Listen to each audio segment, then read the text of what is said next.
Magandang araw po mga Kapinoy. Kamusta po kayo? Magandang umaga, tanghali, hapon, gabi.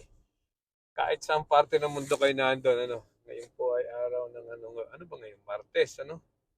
Ah, February 5? Yeah. Hirap na itong tumatanda o nakakalimutan na. Nakakalimutan na ang petsa. Alright? So, February 4 pala ngayon, Tuesday. Okay, so pauwi tayo ng bahay at galing lang sa trabaho. No? So napapansin nyo, ngayon ay anong oras ba ngayon? Alas 5 na ng hapon pero maliwanag na, no? Maliwanag pa rin. So humahaba na ang daylight, ano? At baka po by March ay meron ng daylight saving time na naman. So ganun po 'yan eh. From December 21, I think, nagsisimula na uling humaba ang liwanag ng haring araw, ano? At yan po ay magpipik by June 21, summer solstice. Alright, so kamusta kayo? Ah, may nabalitaan po ako ha na sabi daw ng Secretary General ng House of Representatives sa Pilipinas ay ano daw, ipa-file na daw this week ang impeachment raps o mga complaint kay VP Sara Duterte. So, ibig sabihin po niyan ay sabi ay ngayong linggo ay ipa-file na. Ang tatlo, isasubmit na daw po sa Office of the Speaker. At pagkatapos po doon ay siyempre i-forward po ng House of ng Speaker ang kanilang ang mga complaint na yon sa proper committee, At doon po magsisimula ang 1-year ban. So, what do you mean by that? 1-year ban. Ibig sabihin, sa loob ng isang taon, isa lang po ang maifa-file na impeachment complaint papuntang Senado. Ano? So, sa loob ng isang taon. Okay? Pagkatapos ng isang taon, pwede ka na uling mag-file ng impeachment complaint. Ganun po yun. So, ibig sabihin, ay baka nga, baka pero kung nakapansin ninyo ha, ito po ay patatlong linggo na o paapat na linggo na atang pinapangako ng House Secretary General na ipa-file niya ang mga ang complaint na yan or isasubmit sa Office of the Speaker. Pero ngayon po ay pailang linggo na sinasabi niya yan. Ewan ko kung matutuloy pa. Ano? Ewan ko kung talagang matutuloy yan. At kung sakali man pong i-file nga at i-forward ang mga impeachment complaint kay kay Speaker Romualdez, meron pa bang oras? Meron pa bang oras para aksyonan? Yan po ata ang ang simula ng campaign period ay February 11. So before that, yan na po ay tapos na ang session days ng House of Representatives. Okay? So yung mga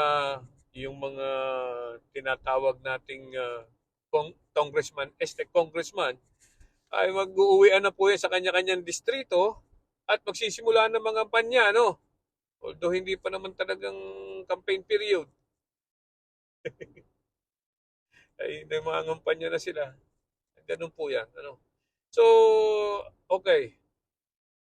Ang mangyayari ngayon, naka-binbin lang yan sa Office of the Speaker.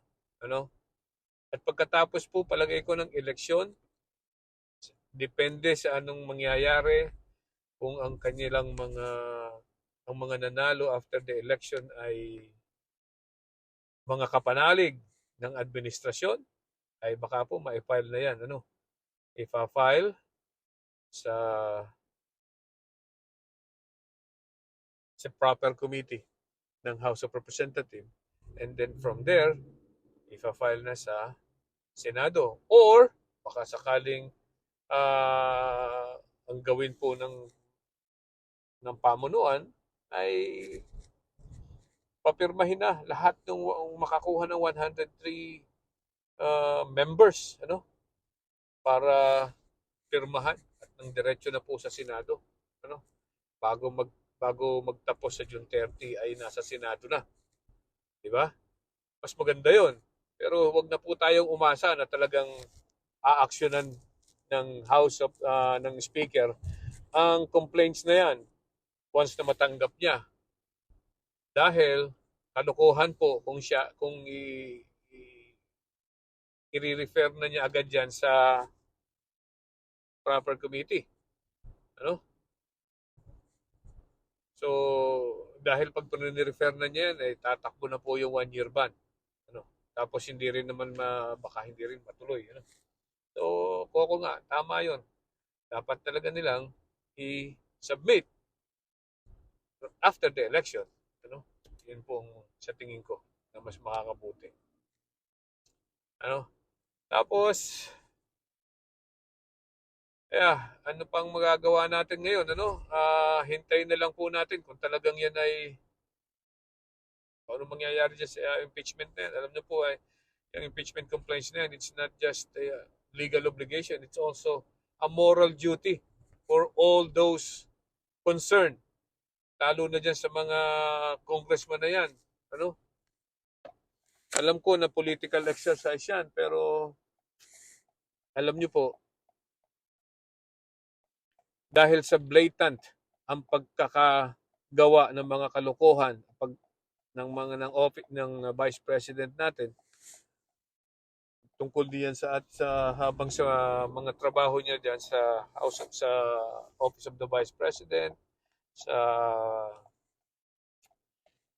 office ng being Secretary of Education.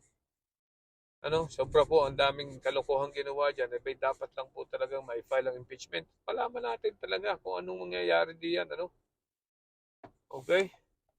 Malaman natin. Ang mahalaga lang naman diyan ay ma-file yan at nang tumakbo at nang mahalangkat na lahat yung mga itinatago nila. Kasi po, pag na-file na po yan, ano, sa proper committee, ay meron na pong power ang